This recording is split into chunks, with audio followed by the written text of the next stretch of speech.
Good morning to all listener or viewer. This is Showtime at the office, but today I'm actually home because it's Labor Day. So so I'm not at the office today, and we have a guest for you. She's gonna introduce herself very soon.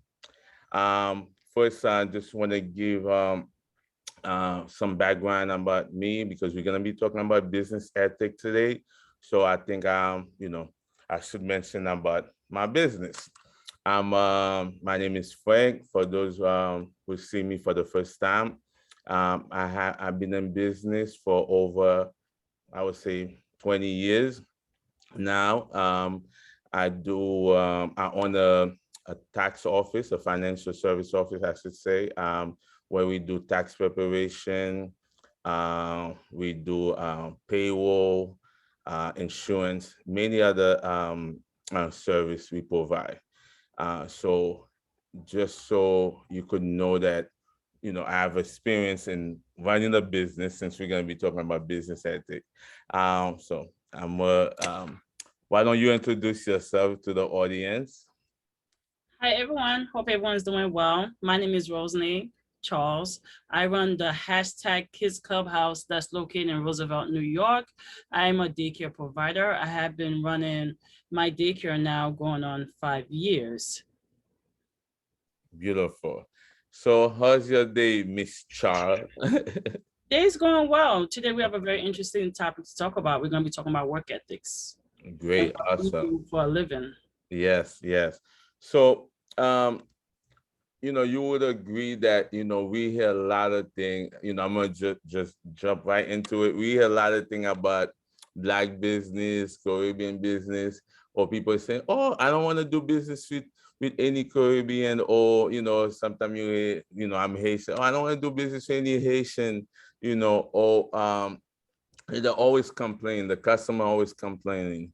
And then when we talk to some other owner, they're always complaining to saying that the people treat Black business differently, where they're very hostile with us because we are, we either the same color as them, we are, from the same culture, where either they're always asking for discount, they're asking, they don't want to pay the full price, so many things going on, or they give us a harder time, so there's so many things when it comes to Black business. So I wanted to know, what is your opinion about that? What are we doing differently than our counterpart? Do they go to the Jewish business, white business, or Chinese business and do the same thing, where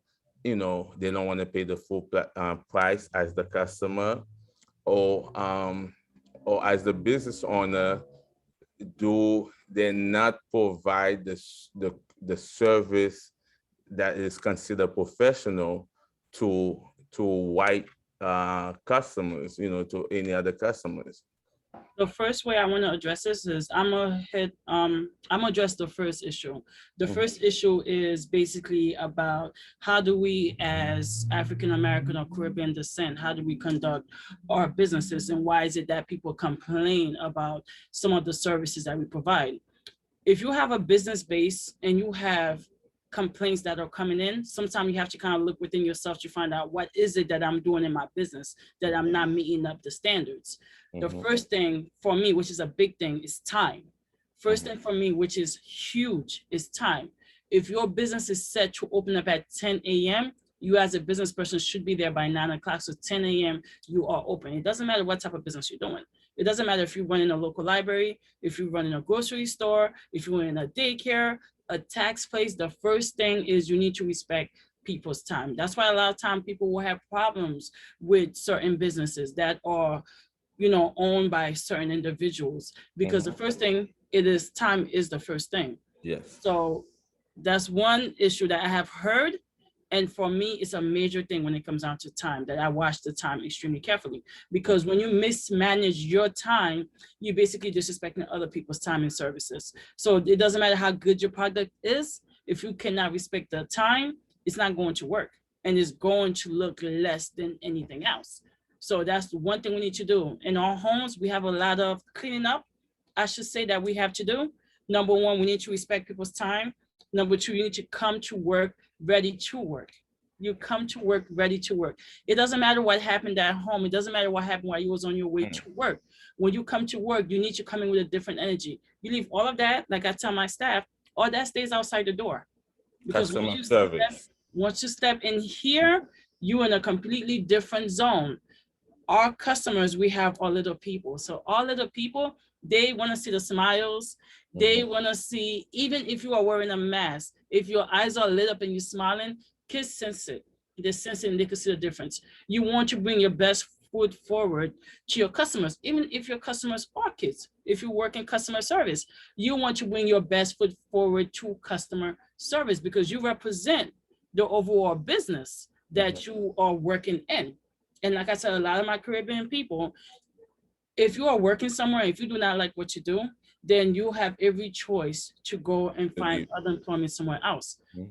But what is devastating is when you try to bring it down with you, you're trying to bring the business down with you. So us as business owners, us as managers, us as CEOs, not only do we need to manage our time of when we open it up, we also need to manage our staff as well, because you want them to come in, dress properly. You want them to talk properly to the customers. It doesn't matter what type of business you're doing. Even if you have a customer that is being hard, don't take it personal. Because at the end of the day, like I tell my staff, we're looking for money. Exactly. And this is what the end game is at the end of the day. Can I jump in for a minute? You cover a lot of things, which I want to go to the customer service. Very important time, yes, because if you put a time at the door, you open at this time, they expect you to be there. If you're gonna be late, put a note on the door or the window, letting them know you're gonna be late. Put it on your voicemail. You're not open that day. Whatever you gotta do. Customer service, yes, to me it's so hard finding staff, because you're trying to manage them, and it seemed like people, I would say employee, they don't want to, it seems like they don't understand customer service, especially when you go to a Haitian restaurants, for the most part, not everywhere, because you don't want to blame everyone, that they're not smiling. The tone of voice is important also. Facial expression is something, because you don't want the person to feel like, hey, I don't want them to feel uncomfortable. You don't want them to feel uncomfortable, because it's very uncomfortable when you come somewhere and the person has a frown on their face and you have to negotiate business with them. And it's like they feel like the client, you don't want the client to feel like you're doing them a favor, because the client is bringing you business. So you gotta make sure that, you actually, you want them to come in, not like, hey, I'm doing you a favor, by you coming to my business. No, it's the other way around. The client is doing you a favor to come to your business. As a consumer, you want to feel good about where you spend your money at. Yes. So it goes the other way around too. So if you're on the other side of the counter, and if you're selling the business, even if it's not, I think a lot of times what we may have within our community is the fact that the person behind the counter, they feel like it's not their business. So they don't necessarily have to give it that 100% try. But what they are failing to realize is that, okay, even though you say it may not be a business, but you are taking a part of that business, and it is your face that they are seeing. So even if you don't necessarily want to, let's put it this way, make your boss richer or make the CEO richer, but at the end of the day, that job is providing something. Let me ask you this, because I'm just thinking, because I have different people working for me, right? I had Spanish, I think I had Indian Guyanese. Do you find it in the African, American or a Caribbean employee, that they're sometimes a little tougher to provide customer service, right? And then is it only when they work for a Black employer that they act like that? Because when they work in a corporation, which is on, by white or whatever, a big corporation, where a franchise, do they act the way that they act? I believe that everything starts at the head. The fish always rots from the head, never from the tail. Okay. So me as a manager, me as a CEO, I already have standards. So before you even are introduced to my customers, I would already feel your personality. Okay. I already have standards. I already have what I expect from you. I do my very best, no matter what nationality you are. If you are employed by me, you all will get treated the same. That means that I'm going to have respect for myself. So there's certain conversations that I'm not necessarily going to have with you. We're not going to hang out after work, because at the end of the day, I need to keep a level of respect for myself. My personal life stays personal. And for me, it's all about the business when it comes down to it. I give my staff respect. I'm actually in the business of working for them, because they need to tell me what they need for them to get their job done. So they would tell me, we are missing this, we need this, we need this, we need this. It's my job to provide them all the tools that they need so that they can do their work. So I tell them all the time, I'm here for you. I'm here to support you. But at the end of the day, if you step out of line, know that I will come. I will come, I'm not gonna say I'm gonna come with fury and fire, but everything does start with leadership. Leadership all starts from the head.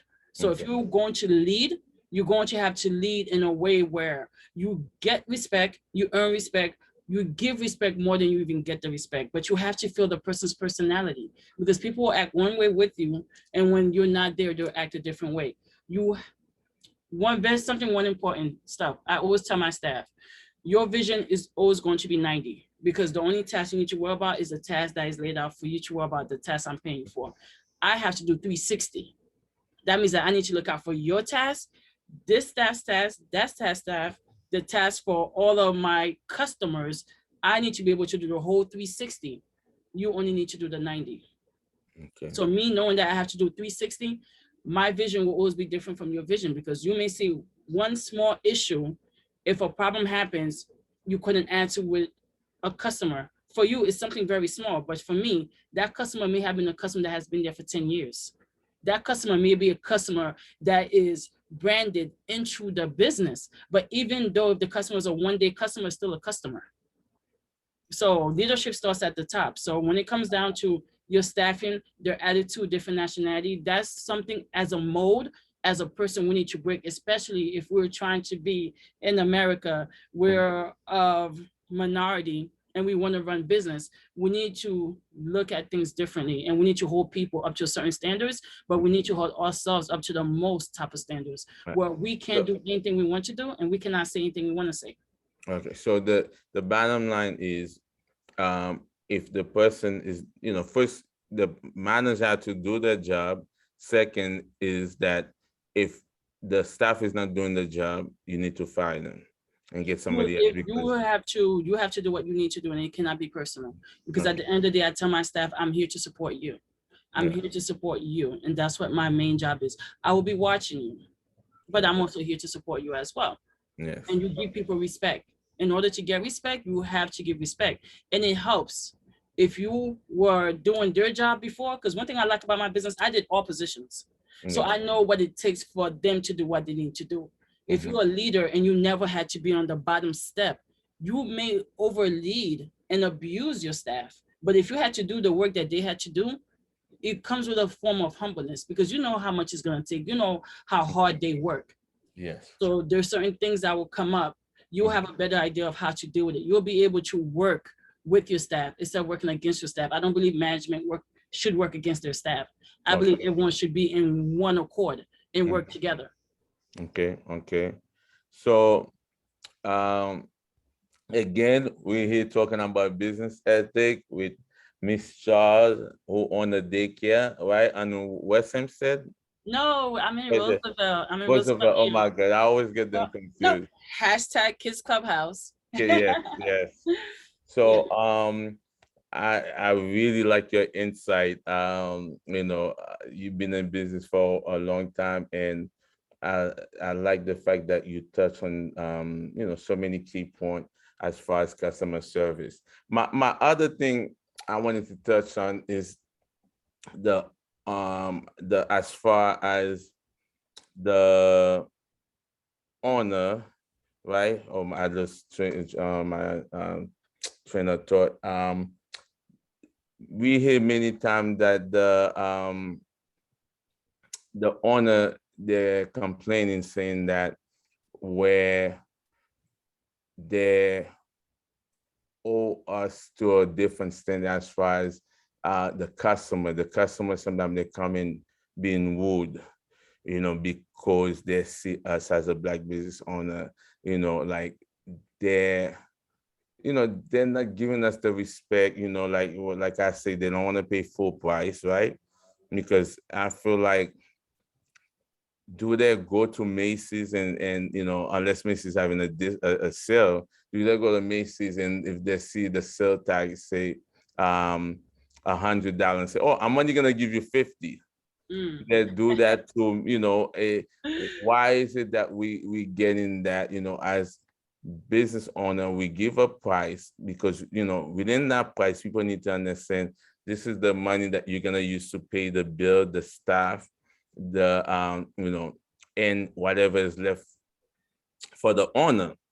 And I feel like we always saying, oh yeah, Black business, they're not up to standard. The place is tear down, is not up to code,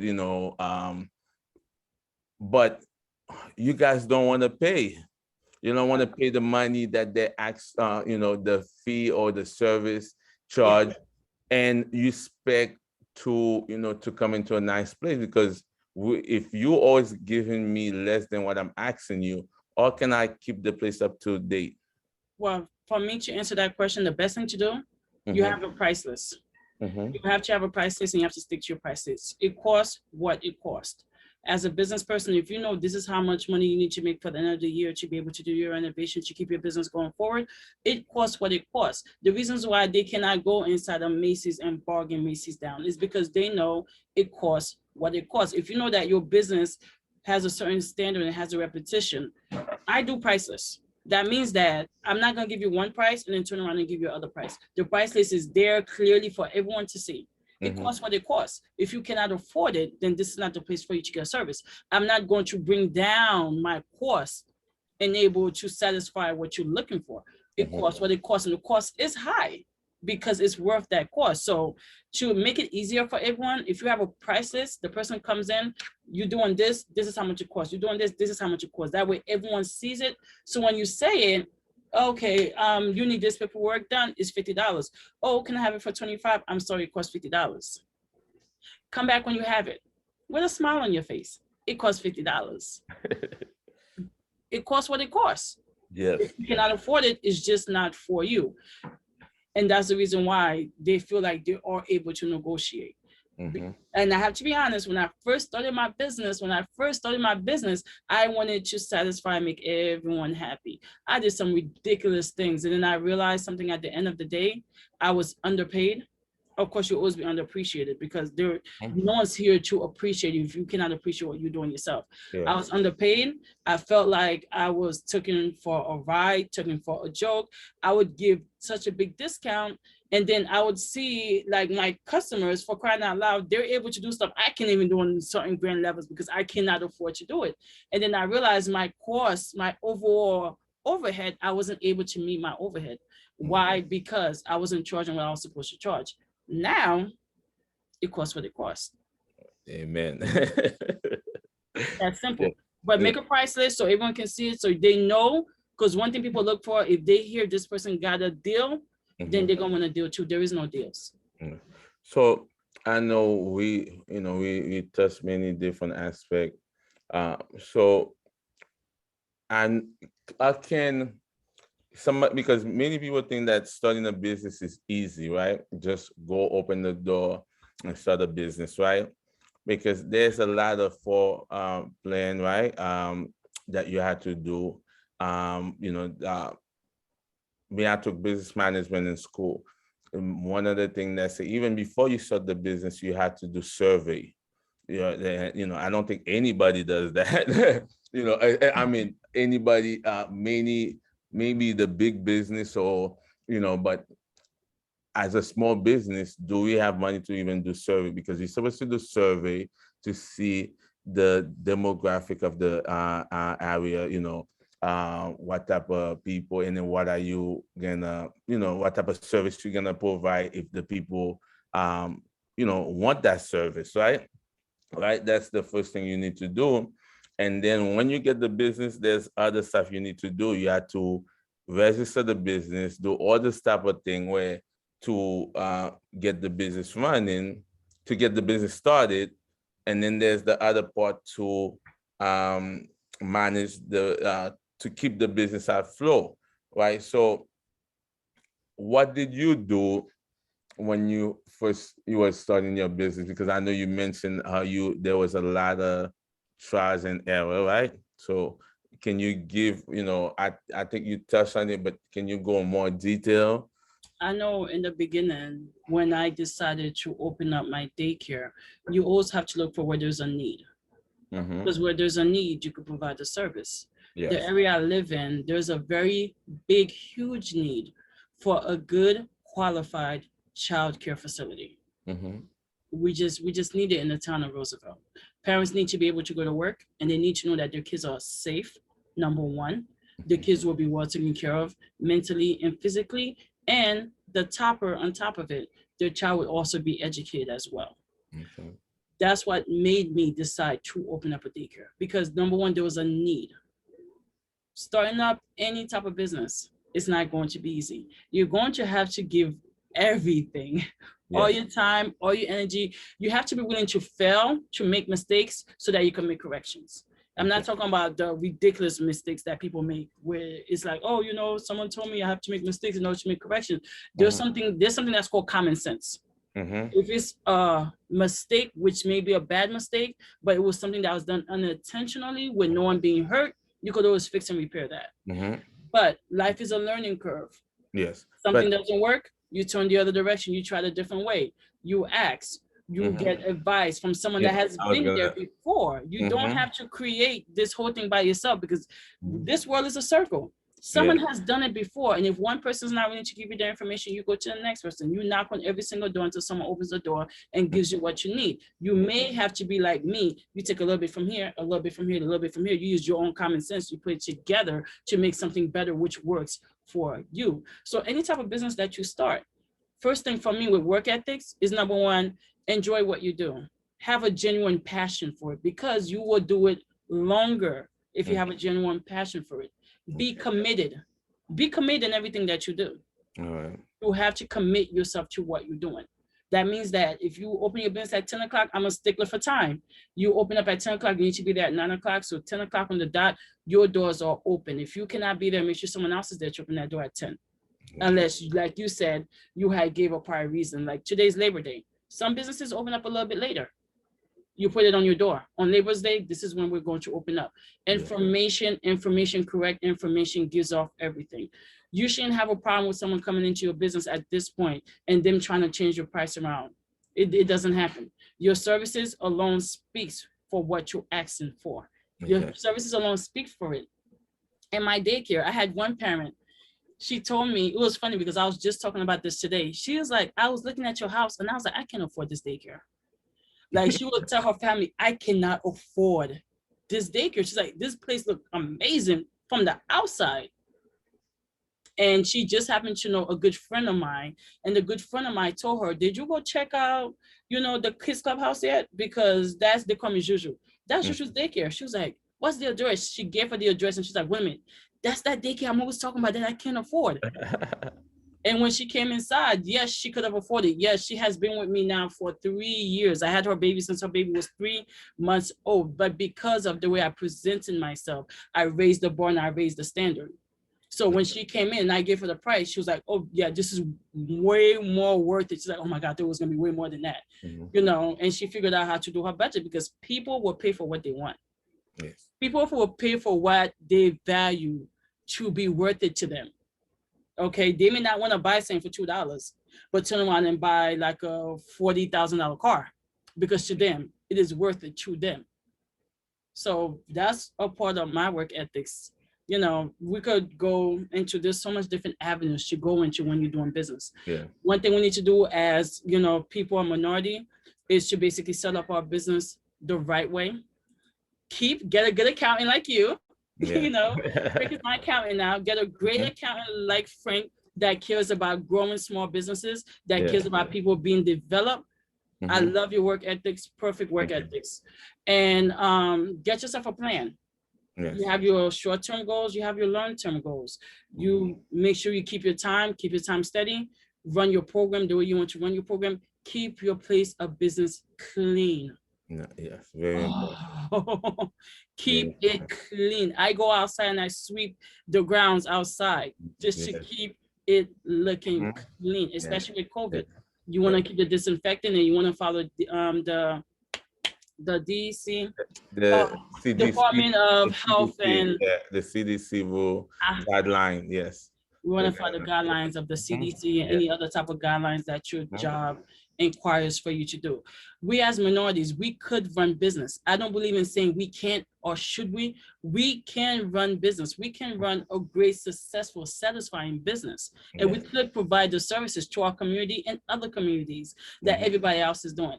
I'm not so much concerned about the shade of my complexion as I am, as opposed to who I'm hiring and who I am within my business. Because everything starts at the top.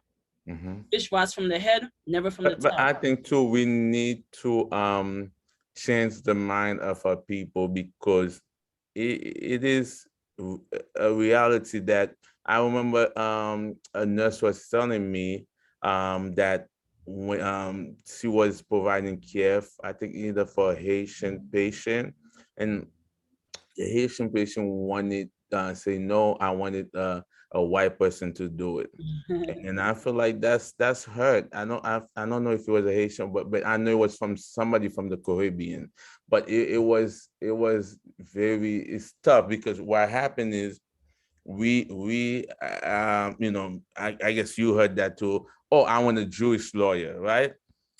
Or Italian lawyer. But they don't know that us, I'm a minority, we went to the same school as the Jewish, as the Italian, or as the white, where, you know, sometimes we even get higher grade than them.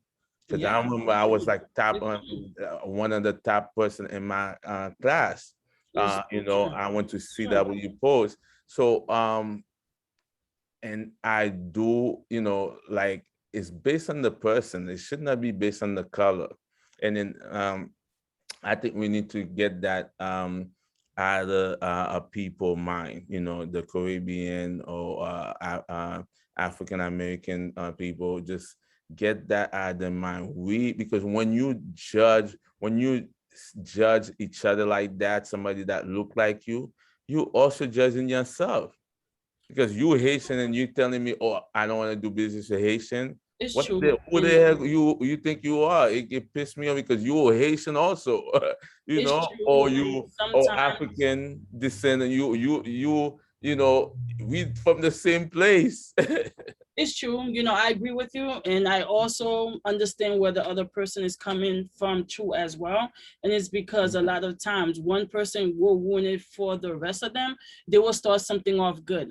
No, but it should not be. But that's just the if way. let's say if an Italian did something bad, or Jewish lawyer did something bad, are you gonna blame the whole Jewish or Italian? No, they're probably not gonna do that. And because I had a bad story about lawyers who did not provide good service.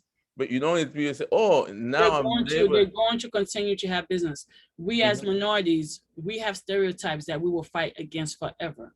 And this is the reason why I'm telling, when I speak to someone of minority that runs business, I'm telling them, listen, you need to do this, you need to do this, because you already have stereotypes that you're going to fight against. So do not pile onto it. And it's bad. It's not fair because we always are fighting for something. But at the end of the day, if you do what you do and you do it the right way, I tell people never worry about the money. Do not worry about the money. Wow, that's so crazy to say because we're in it for the money, right? Don't worry about the money because the money is going to come as long as you do what you're supposed to do. I don't worry about the money. I know I'm going to get paid. What I worry about is how do I talk to my customers? How do my staff talk to my customers? Are we on time? Did my kids have a good day today? Did they have a good day? Are they safe? Are they clean? Did they have a good day today? That's my number one concern. Yeah, it's not the money to say, it's the respect. That's what I was, the money will come because they're gonna have to pay you. Yeah, the main thing is making sure that our people respect us too, and then we as the business owner respect each other too. Yeah, we cannot force people to respect us because you have some people, their mindsets are just not there. The only thing that we can do is only control how we react to what's going on and stuff like that. So it's impossible because you have some people that come in and do like, but you need to know how to conduct yourself. That person, you will not be able to do business with that person and stuff like that. So I don't take it personal. Any of my parents can come here and my parents can tell you, like, Juju don't sleep. They call me Juju. Juju don't sleep. And she's very strict and she's very regulated. And I have to be that way because what I do is extremely important. And I don't want to fall into the stereotypes. And I want to start eliminating the stereotypes. I want to eliminate them. So I don't mind being, the person that kind of gets looked over because when someone get with me, they get the best. And their kids get the absolute best. And then I got people calling me, oh, I heard, I was like, oh, did you? You heard that? Oh, man, thank you so much. I really appreciate that. They lost out. I don't lose at the end of the day because at the end of the day, I'm going to get paid. What is more concerning to me is that my kids get the best quality of childcare. Their family feel comfortable at work and they could call me with any comments or concerns and we can take care of it right then and there. And we can proceed because what I do, I value what I do and I improve lives in what I do. And not only that, us doing this Showtime at the office right now, I'm hoping that our conversation is able to help minority businesses. And look, I don't care just to minorities, I care to everybody. Able to help small businesses work under work ethics. Can you mention your business information one more time because we're about to end? I am the KidzClubhouse. I'm located in Roosevelt, New York. You could go to Google and go to hashtag KidzClubhouse, Roosevelt, New York. I'm rated #1. And you have phone number? Yes, you are #1. And your phone number is 516-499-1961. Again, that's 516-499-1961. Please only call for business. I know she's beautiful. Only call for business. But I really appreciate you taking out the time, to do this with me because, I think that we have to give back to the community. This is one way of giving back and many other things. Yes, definitely. Doing.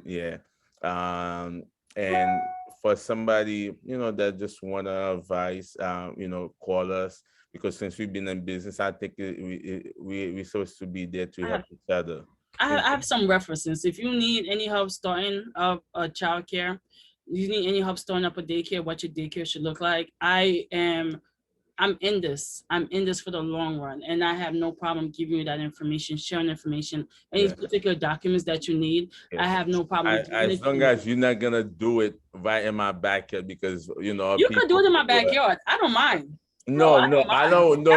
If I'm gonna help you, I'm not gonna help you. Right next door and set up. To compete with me. No. They could come right next door. Our people sometimes grab me like that, but we're here to help you. At the end of the day, you cannot compete with me. That's my attitude. At the end of the day, I don't believe in you competing. I believe if your daycare is great, my daycare is great. That means this community is going to uprise itself. Okay. There's more than enough room for everyone to eat. Yes, but I don't like the fact that but let me tell you, to me, I feel like I heard this story. Let me quickly, I know we're at the end, that this guy was working in somebody's business, right?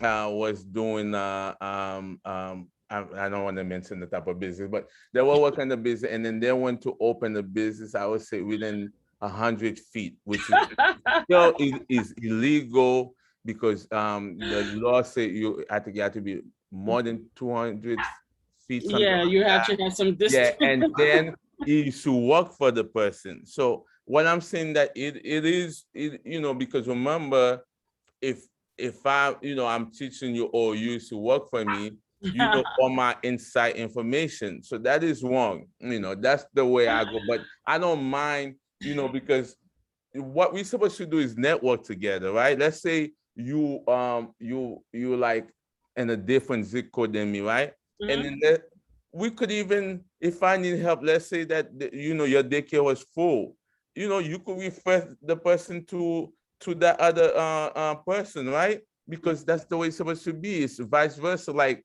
if I have too much work, if I'm getting a city contract, and I supposed to be able to call you because we're in the same industry and say, hey, you want to take this contract together because I don't have enough people to handle it. That's what it's supposed to be. But our people, sometimes I feel like we're so grimy that instead of we here to hurt each other instead of helping each other. And then Yeah. that's what is wrong, I'm here for it. If you want Yeah. information, I'll give you the information. If you want to set up camp in the backyard, go ahead. But Go right ahead, go right anyway, ahead and knock yourself we're- out, because you know what it is? It takes so Mhm. much to run. It takes so much to run. I wouldn't mind having daycares like mine in Roosevelt, because that means those kids in that community is going to be so much better off. Exactly. Because you could set up camp in the backyard. My backyard is pretty big. Camp all you want. Eh, But at the end of the day, I know what I got. yeah, so I thank know you what I got. again. So Thank you again. Let me quickly mention my business. You could check us on smileytax.net or call our office 516-673-4677. Again, 516-673-4677. And then we're located on 237-33 Jamaica Avenue, Bellerose, New York. So again, thank you so much. I appreciate you. You did a wonderful job. yay. So thank you to the listener audience. Without you, we will not have a show. Again, this is Showtime at the office. We are on Labor Day edition from yes. home. Oh, yeah, Labor From Day. home, That's Labor it. Day That's edition from it. home. Yes, from home. Yes, I love the way you put that. Beautiful. Take care. Thank Peace. you. We love you guys. Take care. Bye. Bye Thank you. everyone. All Bye. right.